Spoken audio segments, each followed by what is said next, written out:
నమస్కారం. వందే మాతరం మీడియాకి స్వాగతం. హెడ్లైన్ చూద్దాం.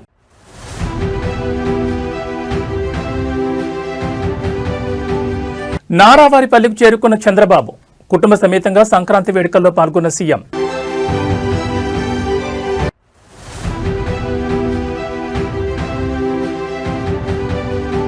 ఈ నెల 18న మేడారంలో కేబినెట్ సమావేశం. జాతర ఏర్పాట్లు ప్రత్యక్షంగా పర్యవేక్షించే యోచన.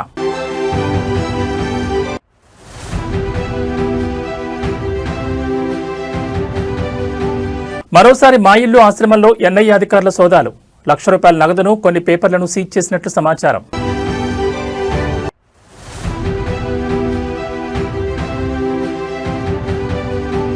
కాకినాడ జిల్లా రౌతులపూడి మండలంలో ఘోర అగ్ని ప్రమాదం. క్షణాల్లో బూడిదైన పూరిళ్లు, నిరాశ్రయులైన 120 మంది గిరిజనులు.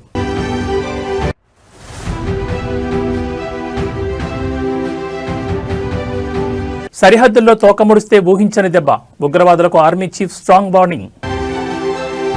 ఇక డీటెయిల్స్ చూస్తే సీఎం చంద్రబాబు నాయుడు స్వగ్రామమైన నారావారిపల్లిలో సంక్రాంతి సందడి మొదలైంది. సీఎం కుటుంబ సమేతంగా సంక్రాంతి వేడుకలను స్వగ్రామంలో జరుపుకున్న నేపథ్యంలో గ్రామం అంతటా ఉత్సాహకర వాతావరణం నెలకొంది. ముఖ్యమంత్రి వస్తున్నారనే సమాచారంతో తెల్లవారుజాము నుంచే గ్రామస్తులు ఆయన రాక కోసం ఎదురుచూస్తున్నారు. భారీ ఫ్లెక్సీలతో పాటు స్వాగత తోరణాలను ఏర్పాటు చేశారు. ఈ క్రమంలో ఎట్టకేలకు సీఎం చంద్రబాబు స్వగ్రామానికి చేరుకున్నారు. కాకినాడ జిల్లాలోని సార్లంకలో జరిగిన అగ్ని ప్రమాదంపై మంత్రులు, అధికారులకు దిశానిర్దేశం చేసిన అనంతరం ఆయన నారావారిపల్లికి చేరుకున్నారు. ఈ సందర్భంగా ప్రజలు ఘనస్వాగతం పలికారు. సీఎం చంద్రబాబు నాయుడు తన కోసం వేచి చూస్తున్న గ్రామస్తులను స్వయంగా పలకరించారు. వారి సమస్యలపై అర్జీలను స్వీకరిస్తూ గ్రామంలోకి ప్రవేశించారు. అందరికీ పండుగ శుభాకాంక్షలు తెలిపారు. సీఎం రాకతో గ్రామం అంతటా హై అలర్ట్ వాతావరణం నెలకొంది. పోలీసులు, సీఎం వ్యక్తిగత భద్రతా సిబ్బంది కట్టుదిట్టమైన భద్రత ఏర్పాట్లు చేశారు. అయితే సీఎం కంటే ముందే నారావారి కోడలు, మంత్రి నారా లోకేష్ సతీమణి నారా బ్రాహ్మణి గ్రామానికి చేరుకుని సంక్రాంతి సంబరాల్లో భాగస్వాములయ్యారు. నారావారిపల్లెలో సంక్రాంతి సంబరాల్లో పాల్గొన్న సీఎం చంద్రబాబు నాయుడు కుటుంబం సంబరాల్లో భాగంగా ఏర్పాటు చేసిన కార్యక్రమాలకు హాజరవుతున్నారు. నారా భువనేశ్వరి, బ్రాహ్మణులు ముగ్గుల పోటీలను పరిశీలించారు. పండుగ సందర్భంగా ఏర్పాటు చేసిన క్రీడా పోటీలను సీఎం కుటుంబంతో కలిసి వీక్షిస్తున్నారు. కోలాటం, చిన్నారుల ఆటల పోటీలను తిలకిస్తూ ఆనందంగా పండుగ జరుపుకుంటున్నారు.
తెలంగాణ రాష్ట్ర మంత్రిమండలి సమావేశానికి సంబంధించి వినిపిస్తున్న తాజా సమాచారం ఇప్పుడు రాజకీయ వర్గాల్లో ఆసక్తి రేకెత్తిస్తోంది. ముఖ్యమంత్రి రేవంత్ రెడ్డి నేతృత్వంలో ఈ నెల 18వ తేదీన రాష్ట్ర కేబినెట్ భేటీ కానుంది. అయితే ఈ సమావేశం నిర్వహణ వేదిక విషయంలో ప్రభుత్వం ఒక వినూత్న నిర్ణయం తీసుకోబోతున్నట్టుగా తెలుస్తోంది. సాధారణంగా సచివాలయంలో జరిగే అత్యున్నత స్థాయి సమావేశాన్ని ఈసారి ములుగు జిల్లాలోని ప్రసిద్ధ గిరిజన క్షేత్రమైన మేడారంలో నిర్వహించేందుకు ప్రభుత్వం మొగ్గు చూపుతున్నట్లు సమాచారం. ఆసియాలోని అతిపెద్ద గిరిజన జాతరగా పేరొందిన మేడారం సమ్మక్క సారలమ్మ జాతర త్వరలోనే ప్రారంభం కానున్న నేపథ్యంలో అక్కడే మంత్రిమండలి సమావేశం నిర్వహించడం ద్వారా పండగ ఏర్పాట్లను ప్రత్యక్షంగా పర్యవేక్షించవచ్చని ముఖ్యమంత్రి భావిస్తున్నట్టు తెలుస్తోంది. ఈ కేబినెట్ సమావేశంలో రాష్ట్ర ప్రయోజనాలకు సంబంధించి పలు కీలక నిర్ణయాలు తీసుకునే అవకాశం ఉంది. ముఖ్యంగా తెలంగాణలో త్వరలో జరగనున్న శాసనసభ బడ్జెట్ సమావేశాల తేదీలను ఖరారు చేయడంతో పాటు రాష్ట్ర ఆర్థిక పరిస్థితి, వివిధ శాఖల్లో అమలవుతున్న సంక్షేమ పథకాలపై మంత్రిమండలి సమగ్రంగా చర్చించనుంది. అలాగే మేడారం జాతరకు వచ్చే లక్షలాది మంది భక్తులకు కల్పించాల్సిన సౌకర్యాలు, నిధుల విడుదల, భద్రతా ఏర్పాట్లపై ఈ భేటీలో తుది నిర్ణయం తీసుకునే అవకాశం ఉంది. క్షేత్రస్థాయిలో కేబినెట్ సమావేశం నిర్వహించడం ద్వారా పాలనను ప్రజలకు మరింత చేరువ చేయడమే కాకుండా గిరిజన ప్రాంతాల అభివృద్ధిపై ప్రభుత్వానికి ఉన్న చిత్తశుద్ధిని చాటి చెప్పాలని రేవంత్ రెడ్డి సర్కార్ యోచిస్తోంది. ఈ నెల 18న జరిగే ఈ భేటీ తర్వాత రాష్ట్రానికి సంబంధించి మరిన్ని కీలక ప్రకటనలు వెలువడే అవకాశం ఉందని రాజకీయ విశ్లేషకులు భావిస్తున్నారు.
మంచిర్యాల జిల్లా కేతనపల్లి మున్సిపాలిటీలో మంత్రి వివేక్ వెంకటస్వామికి చేదు అనుభవం ఎదురైంది. ప్రజా సమస్యలు విన్నవించేందుకు వచ్చిన స్థానికులపై మంత్రి మరియు డీసీసీ అధ్యక్షుడు ఆగ్రహం వ్యక్తం చేయడం ఇప్పుడు చర్చనీయాంశంగా మారింది. ప్రభుత్వం అధికారంలోకి వచ్చి 2 ఏళ్లు గడుస్తున్నా తమ కాలనీలో కనీసం రోడ్లు కూడా వేయలేదని కేతనపల్లి మున్సిపాలిటీ ప్రజలు మంత్రిని అడ్డుకున్నారు. డ్రైనేజ్, త్రాగునీరు వంటి ప్రాథమిక సమస్యలు కూడా పరిష్కారానికి నోచుకోవడం లేదని స్థానికులు ఆవేదన వ్యక్తం చేశారు. సమస్యలను విన్నవించుకుంటున్న ప్రజలపై మంత్రి వివేక్ వెంకటస్వామి, జిల్లా కాంగ్రెస్ కమిటీ అధ్యక్షుడు రఘునాథ్ రెడ్డి తీవ్ర అసహనం వ్యక్తం చేశారు. తమను నిలదీస్తున్న స్థానికులతో ప్రభుత్వాన్ని అడుక్కోండి అంటూ మంత్రి వ్యాఖ్యానించడం గమనార్హం.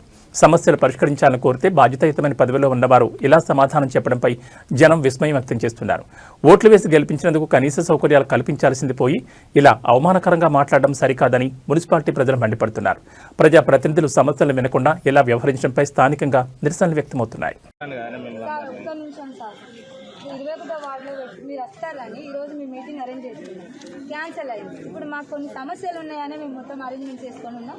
మేము అందరం వచ్చాం. మా ఎందుకు క్యాన్సిల్ అయింది మాకు అర్థం కాదు. ఎందుకు మరి అటు పెట్టిరు కదా,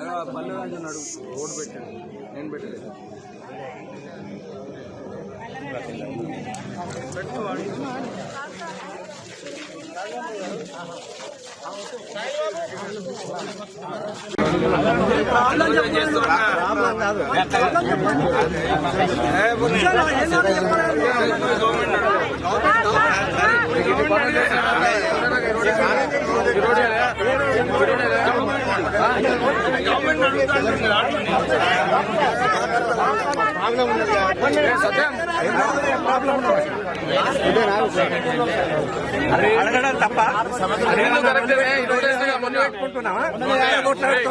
రోడ్డు చేస్తా కదా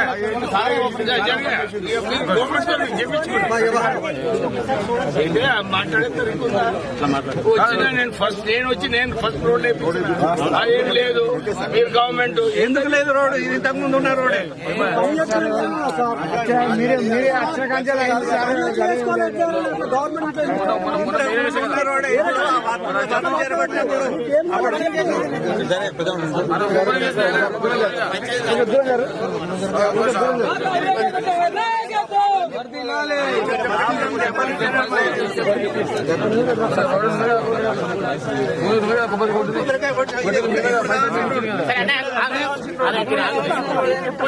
చాలా రోజులకి ఇప్పుడు ఈ రోడ్డు కావాల్సింది ఎన్ని రోజులు? దాదాపు 10 సంవత్సరాలు మనం ఏం చేసి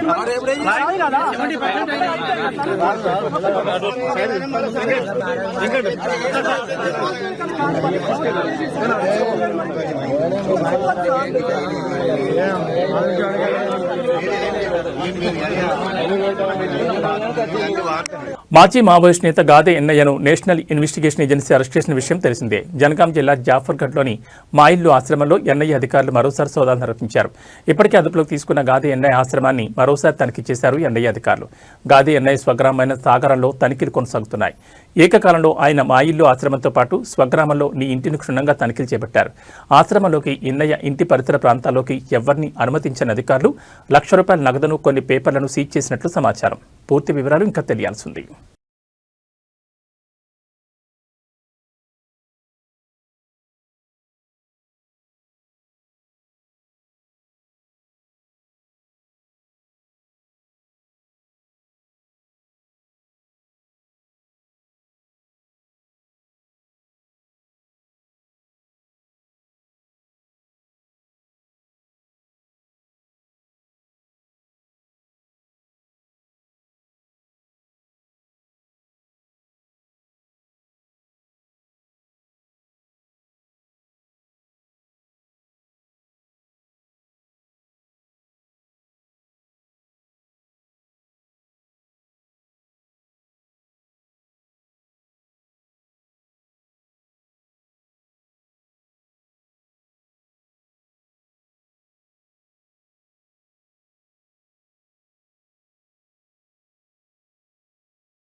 సంక్రాంతి నేపథ్యంలో చౌటుప్పల్ పతంగి టోల్ ప్లాజా వద్ద భారీగా ట్రాఫిక్ జామ్ ఏర్పడింది. టోల్ ప్లాజా నుంచి సుమారు 2 కిలోమీటర్ల మేర వాహనాలు నిలిచిపోయాయి. ఈసారి సంక్రాంతికి 4 రోజులుగా రికార్డు స్థాయిలో వాహనాల రద్దీ పెరిగింది. హైదరాబాద్ టు విజయవాడ నేషనల్ హైవేపై భారీ సంఖ్యలో వాహనాలు వెళ్లినట్లు టోల్ సిబ్బంది చెబుతున్నారు. మరోవైపు కొందరు పోకరీలు టోల్ ప్లాజాల వద్ద విచ్చలవిడిగా అత్యవసర సైరన్స్ దుర్వినియోగం చేస్తున్నారు. సైరన్తో న్యూసెన్స్ చేస్తున్నారు. టోల్ రుసుము తప్పించుకునేందుకు కొందరు పోకరీలు ఇలా సైరన్ మోగిస్తూ హంగామా చేస్తున్నట్లు టోల్ సిబ్బంది గుర్తించారు. వీఐపీలా బిల్డప్ ఇస్తూ టోల్ ప్లాజా నిర్వాహకులకు టొకారా వేస్తున్నారు. ఈ నేపథ్యంలో సైరన్ చప్పుడుతో మిగతా వాహనదారులను హడలెత్తిస్తున్నారు. 3 రోజులుగా సైరన్లతో పతంగి కొర్లపహట్ టోల్ గేట్లను దాటుకుంటూ వందలాది వాహనాలు వెళ్లినట్లు సిబ్బంది చెబుతున్నారు. ఫలానా ఎమ్మెల్యే బామర్దిని, మంత్రి గారి బంధువున్నట్టు ఫేక్ వీఐపీలు టోల్ సిబ్బందిని బురిడి కొట్టిస్తున్నారు. దీంతో పోకరీల సైరన్స్ పోలీసులకు సవాల్గా మారింది.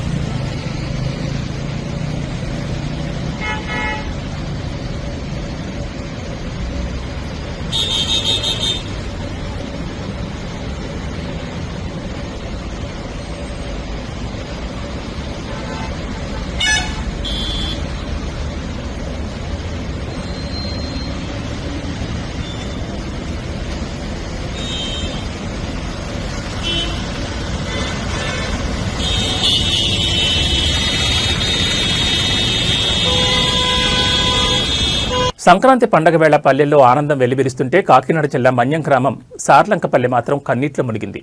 పండగ సంబరాలతో కళకళ్లాడాల్సిన ఆ ఊరు ఒక్కసారిగా బూడిద కుప్పగా మారింది. సోమవారం చోటు చేసుకున్న ఘోర అగ్ని ప్రమాదాల్లో దాదాపు 40 కుటుంబాలు తమ ఇళ్లు, ఆస్తులను కోల్పోయి రోడ్డున పడ్డాయి. పండగ ఏర్పాట్ల కోసం గ్రామస్తులంతా తునిపట్టణానికి వెళ్లారు. సంక్రాంతి సరుకులు, నిత్యావసరాలు కొనుగోలు చేసి తిరిగి వచ్చేలోపై విధి వక్రీకరించింది. గ్రామంలో ఒక ఇంట్లో గ్యాస్ లీక్ కావడంతో మంటలు చెలరేగినట్లు పోలీసులు ప్రాథమికంగా అనుమానిస్తున్నారు. గాలిబాటం, ఇళ్ల మధ్య దూరం తక్కువగా ఉండడంతో మంటలు క్షణాల్లోనే పక్కపక్కనున్న ఇళ్లకు వ్యాపించాయి. గ్రామస్తులు సమాచారం అందించిన వెంటనే తుని నుంచి ఫైర్ ఇంజన్ బయలుదేరింది. అయితే గ్రామానికి చేరుకునే లోపే సుమారు 50 కిలోమీటర్ల దూరం ఉండడంతో విలువైన సమయం వృధా అయింది. అప్పటికే ఇళ్లన్నీ దగ్ధమైపోయాయి. ఇంట్లో ఉన్న బట్టలు, ధాన్యం, నగదు, పత్రాలు అన్ని మంటల్లో కాలిపోయాయి. కొందరు పండగ కోసం దాచుకున్న బంగారం కూడా బూడిదైంది. ఇళ్లు కోల్పోయిన కుటుంబాలు ఇప్పుడు తలదాచుకునే చోట్లేక ఆవేదన వ్యక్తం చేస్తున్నాయి. పండగ రోజు ఇలా జరగడంతో గ్రామమంతా విషాదచాలముకున్నాయి.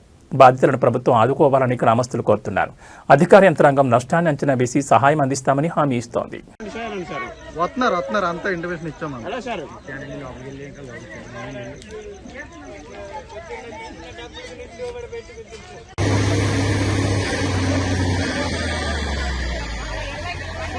ఒక్కోసేపు ఏంట్రా ఒక్క ఇల్లు కూడా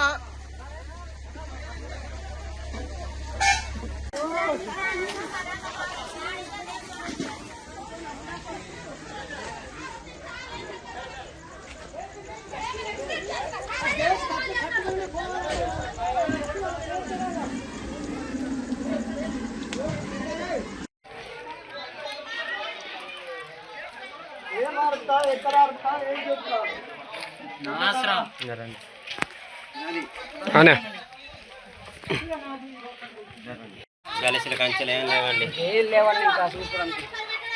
అన్ని లోపల పోయి సార్ చూపించుతాము. అయిగా మొత్తం లేవండి. పడిపోతుంది లోపల దూరం కూడా ఇంకా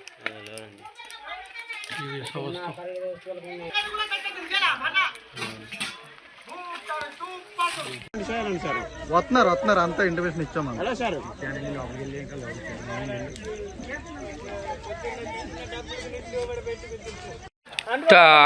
పిల్లలకి వండుకోవడానికి అని చెప్పేసి అలాగా వార్చారు. అయితే ఆ అన్నం అట్టి రీతిగానే ఉంది. మీరు చూడొచ్చు, వైఎన్సీ మీడియా ప్రత్యేక కథనాన్ని అందిస్తుంది.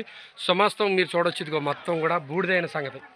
అంటే కనీసం ఏమీ లేదు. వాళ్ళతో తినడానికి వండుకున్న ఆహారం అలాగేనే ఉంది. మీరు చూడొచ్చు విజువల్స్లో. గలసిన కంచెలు ఏం లేవండి.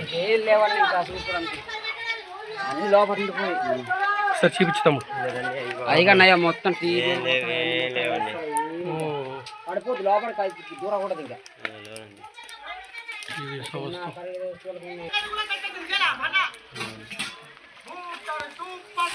నల్గొండ పట్టణంలోని ప్రసాద్ ఉడిపి హోటల్ దారుణం జరిగింది. సాంబార్లో జెర్రీ కనిపించింది. పూర్తిగా తిన్న తర్వాత సాంబార్లో జెర్రీని గమనించిన ఓ వ్యక్తి హోటల్ సిబ్బందిని ప్రశ్నించగా పట్టించుకోకుండా నిర్లక్ష్యంగా సమాధానమిచ్చారు. భారీగా రేట్లు తీసుకోవడమే కాదని ప్రజల ప్రాణాలు లెక్కలోకి తీసుకోవాలని వినియోగదారులు ఆగ్రహం వ్యక్తం చేస్తున్నారు. ఈ తరహా ఘటనలు వరుసగా చోటు చేసుకోవడంతో ప్రజలు ఆందోళన వ్యక్తం చేస్తున్నారు. కాగా ఇటీవల విజయవాడ సూర్యారావుపేటలోని కాకినాడ సుబ్బయ్య హోటల్ భోజనంలో జెర్రీ రావడం కలకలం రేపిన సంగతి తెలిసిందే. ఫుడ్ అండ్ అడల్టేషన్ కేసు నమోదు చేసి హోటల్ను సీజ్ చేశారు. మరోవైపు తెలుగు రాష్ట్రాల్లో కొన్ని రెస్టారెంట్లు, హోటల్ నిర్వాహకాలు వెలుగులోకి వస్తున్నాయి. రోజుల తరబడి నిల్వ చేసిన పదార్థాలు, కుళిన ఆహారాన్ని నిబంధనలు అతిక్రమించి విక్రయిస్తున్నారు. అధికారుల తనిఖీల్లోనూ వాస్తవాలు బట్టబయలవుతున్నాయి. కల్తీ, కుళిన ఆహార పదార్థాలు తిని ప్రజలు అనారోగ్యానికి గురవుతున్నారు.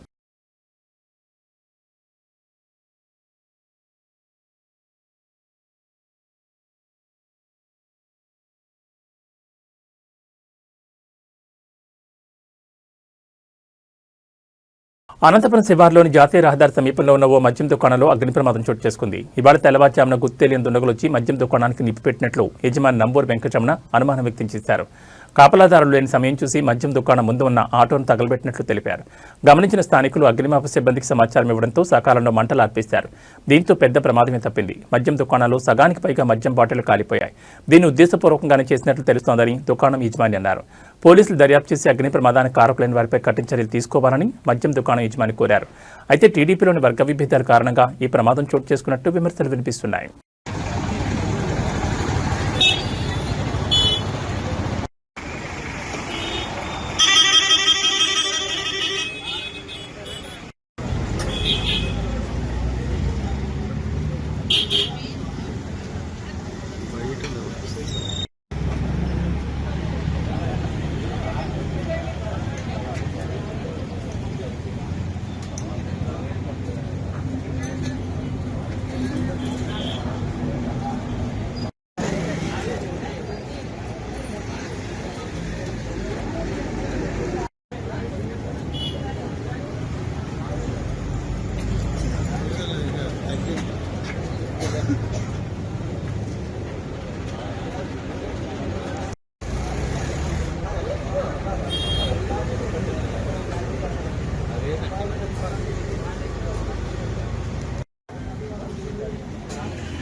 కొద్ది బ్యాక్ రాదా మీరు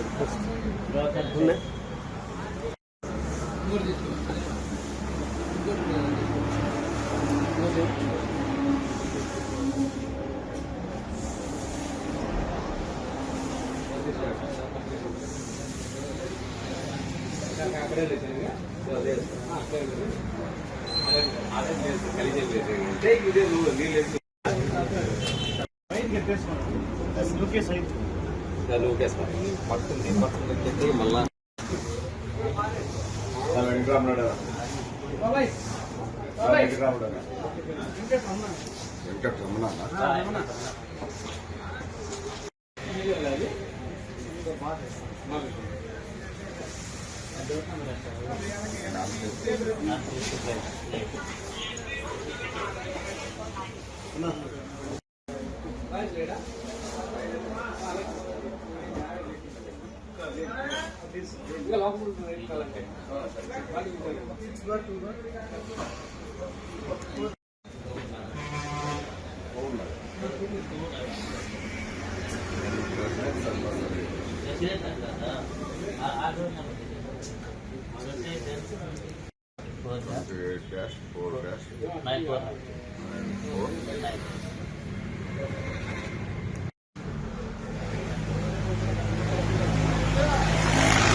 విశాఖ జిల్లా అచ్యుతాపురం మండలం పూడిమడక తీరంలో మత్స్యకారుల ఆందోళన తీవ్ర రూపం దాల్చింది. సముద్రంలో గల్లంతైన మత్స్యకారుల విషయంలో ప్రభుత్వం మరియు స్థానిక ప్రజాప్రతినిధుల తీరుపై గంగపుత్రులు తీవ్ర నిరసన వ్యక్తం చేస్తున్నారు.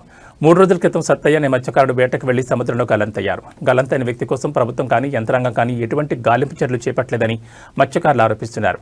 అధికారులు సాయం అందకపోవడంతో తోటి మత్స్యకారులే సుమారు 20 బోట్లలో సముద్రంలో గాలింపు చర్యలు చేపడుతున్నారు. స్థానిక ఎమ్మెల్యే సుందరపు విజయ్ కుమార్ కనీసం బాధితులను పరామర్శించలేదని, ఈ ఘటనను పట్టించుకోలేదని మత్స్యకారులు మండిపడుతున్నారు. 3 పార్టీలకు చెందిన ఏ ఒక్క నాయకుడు కూడా తమ గోడ వినడానికి రాలేదని వారు ఆవేదన వ్యక్తం చేస్తున్నారు. గల్లంతైన సత్తయ్య కుటుంబ సభ్యులు కన్నీరు మున్నీరవుతున్నారు. అధికారుల పర్యవేక్షణ లోపించడంపై సర్వత్రా విమర్శలు వ్యక్తమవుతున్నాయి.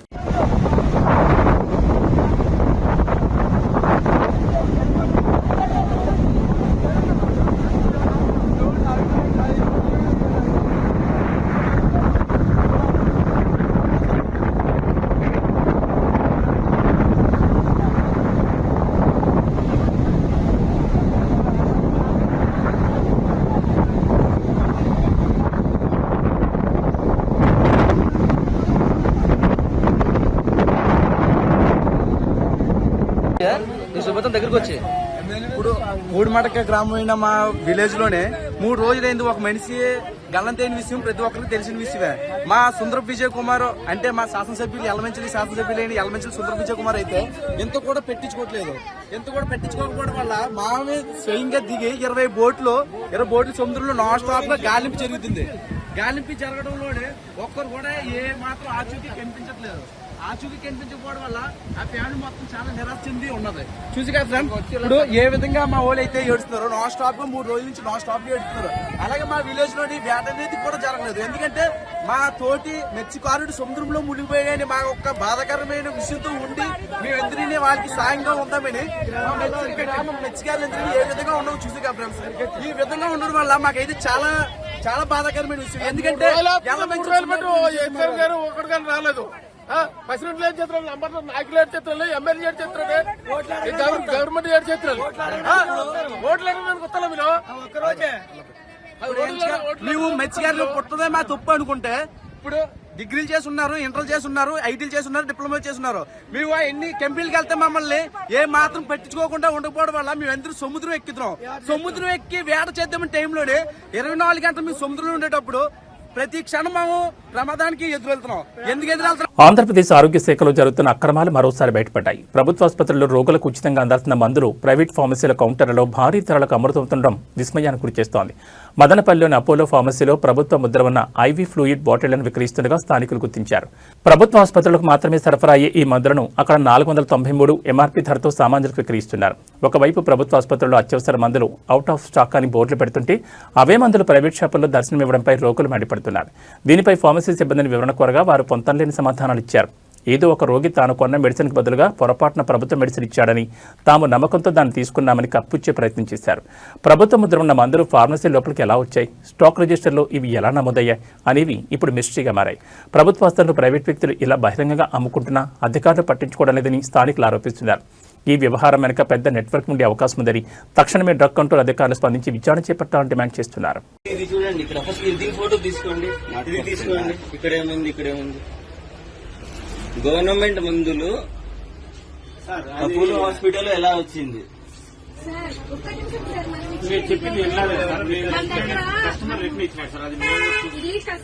చూడండి, మీ తప్పు కాకపోతే కానీ సప్లయర్స్ ఎవరు, అది ఇంపార్టెంట్ కదా. మాకు అన్నీ కాదు. ఇప్పుడు చెప్పేది వినడం లేదు సార్. మీరు చెప్పింది మేము వినట్లేదు. మేము చెప్పింది ఒక నిమిషం నాకు చెప్పకండి. తీసుకున్నాడు సార్. తీసుకున్న తర్వాత మార్నింగ్ మళ్ళీ రిపీట్ చేశాను, మా పొద్దు ఇది అని ల్యాక్టోజన్ తీసుకున్నాడు. ఆ అమౌంట్ అంతే సార్. చూడరా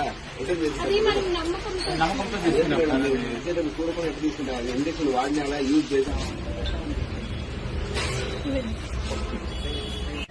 వివేకానంద రెడ్డి హత్య కేసులో కీలక పరిణామం చోటు చేసుకుంది. ఈ కేసులో తదుపరి దర్యాప్తు కొనసాగించాలని కోరుతూ ఆయన కుమార్తె డాక్టర్ సునీతారెడ్డి సుప్రీంకోర్టులో మరో అప్లికేషన్ దాఖలు చేశారు. సీబీఐ విచారణను కేవలం 2 పాత్రకే పరిమితం చేస్తూ హైదరాబాద్ సీబీఐ ప్రత్యేక కోర్టు ఇచ్చిన పాక్షిక ఉత్తర్వులను ఆమె ఈ పిటిషన్లో సవాల్ చేశారు. వివేక హత్య వెనుక ఉన్న అసలు సూత్రధారులు, పెద్దల పాత్రను బయటపెట్టాలంటే పూర్తిస్థాయి దర్యాప్తు అవసరమని ఆమె కోర్టుకు విన్నవించారు. గతంలో జస్టిస్ సుందరేష్ ధర్మాసనం దర్యాప్తు కొనసాగింపై 3 నెలలుగా నిర్ణయం తీసుకోవాలని ట్రయల్ కోర్టు ఆదేశించింది. సుప్రీంకోర్టు ఆదేశాల మేరకు సీబీఐ కోర్టు కేవలం పరిమిత అంశాలకు అనుమతినిచ్చింది. ఈ నేపథ్యంలో ట్రయల్ కోర్టు ఆదేశాలను సవాల్ చేస్తూ సునీత దాఖలు చేసిన తాజా అప్లికేషన్ను సుప్రీంకోర్టు విచారణ స్వీకరించింది. తదుపరి విచారణను వచ్చే మంగళవారానికి వాయిదా వేసింది.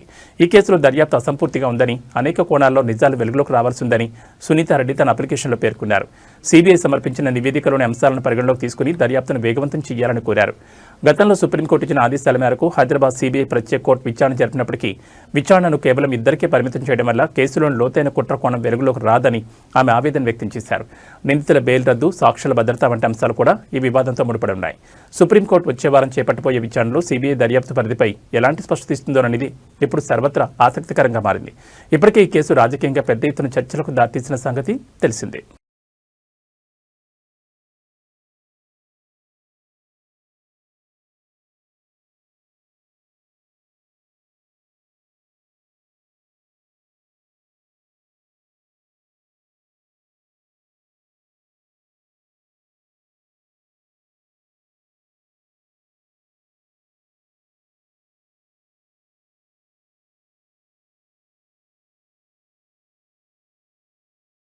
ఉత్తర భారతాన్ని చలిపులి వణికిస్తోంది. దేశ రాజధాని ఢిల్లీలో ఇవాళ ఈ సీజన్లోనే అత్యంత కనిష్టంగా 3 డిగ్రీల సెల్సియస్ ఉష్ణోగ్రత నమోదైంది. ఇదే సమయంలో పంజాబ్, హర్యానా రాష్ట్రాల్లో తీవ్రమైన చలిగాలులు, దట్టమైన పొగమంచు ఏర్పడతాయని భారత వాతావరణ శాఖ అత్యంత తీవ్రమైన హెచ్చరికైన రెడ్ అలర్ట్ జారీ చేసింది. ఉత్తరాదిలోని చాలా ప్రాంతాల్లో ఉష్ణోగ్రతలు గడ్డకట్టే స్థాయికి పడిపోయాయి. ఢిల్లీలో సాధారణం కంటే 4.4 డిగ్రీలు తక్కువగా ఉష్ణోగ్రత నమోదు కాగా ఉదయం గాలిలో తేమ 100% చేరింది. పంజాబ్లోని బఠిండాలో 0.6 డిగ్రీలు, అమృత్సర్, ఫరీద్కోట్లలో 1 డిగ్రీ నమోదైంది. హర్యానాలోని గురుగ్రామ్లో ఉష్ణోగ్రత 0 డిగ్రీలకు పడిపోగా దాని శివారు ప్రాంతాల్లో -0.9 డిగ్రీల వరకు రికార్డైంది. రాజస్థాన్లోని సికార్ జిల్లా ఫతేపూర్ శేఖావతిలో పరిస్థితి మరింత తీవ్రంగా ఉంది. ఇక్కడ ఏకంగా -1.9 డిగ్రీల కనిష్ట ఉష్ణోగ్రత నమోదైంది. తీవ్రమైన చలి, దట్టమైన పొగమంచు కారణంగా జనజీవనం స్తంభించింది. పలు ప్రాంతాల్లో నేలపై మంచు గడ్డకట్టుకుపోయింది. పొగమంచు వల్ల వాహనాల రాకపోకలకు తీవ్ర అంతరాయం ఏర్పడింది. మంచు కారణంగా ఆవాలు, టమాటా, మిరప వంటి పంటలు దెబ్బతింటాయని రైతులు ఆందోళన వ్యక్తం చేస్తున్నారు. ఉత్తర హర్యానాపై ఏర్పడిన పశ్చిమ విక్షోభం, ఉపరితల ఆవర్తనం కారణంగానే ఈ చలిగాలులు కొనసాగుతున్నాయని ఐఎండీ అధికారులు వివరించారు. రాబోయే 2 రోజుల పాటు ఢిల్లీలో చలిగాలుల ప్రభావం ఉంటుందని, ఆ తర్వాత ఉష్ణోగ్రతలు 2 నుంచి 4 డిగ్రీల వరకు క్రమంగా పెరిగే అవకాశం ఉందని తెలిపారు. అయితే జనవరి 17 వరకు ఈ ప్రాంతాల్లో ఎల్లో అలర్ట్ కొనసాగుతుందని వాతావరణ శాఖ స్పష్టం చేసింది.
జమ్మూ కాశ్మీర్లో ఉగ్రవాద కార్యకలాపాలపై భారత సైనిక దళాధిపతి జనరల్ ఉపేంద్ర ద్వివేది తీవ్రస్థాయిలో హెచ్చరికలు జారీ చేశారు. సరిహద్దులో శాంతిని విచ్ఛిన్నం చేయాలని చూసే శక్తులకు భారత సైన్యం గట్టి బుద్ధి చెప్తుందని ఆయన స్పష్టం చేశారు.